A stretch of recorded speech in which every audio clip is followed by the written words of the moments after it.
আজকে বানাচ্ছি কড়াইশুঁটির খোসার চাটনি।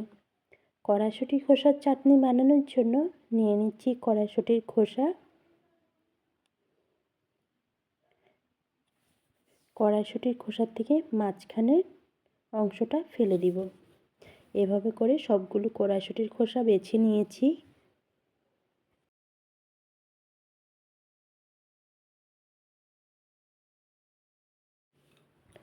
কড়াইতে দিচ্ছি জল।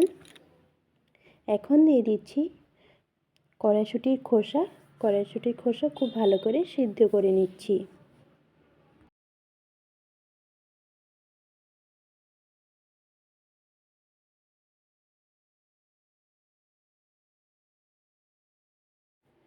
সিদ্ধ হয়ে গেছে, এখন নামিয়ে নিচ্ছি।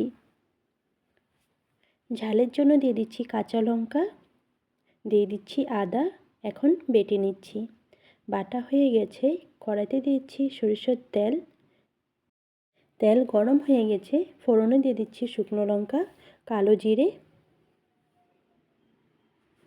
এখন দিয়ে দিচ্ছি বেটে রাখা কড়াইশুঁটির খোসা।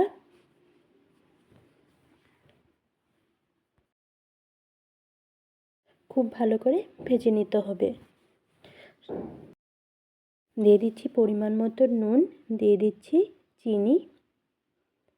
আবারও কিছুক্ষণ খুব ভালো করে ভেজে নিচ্ছি।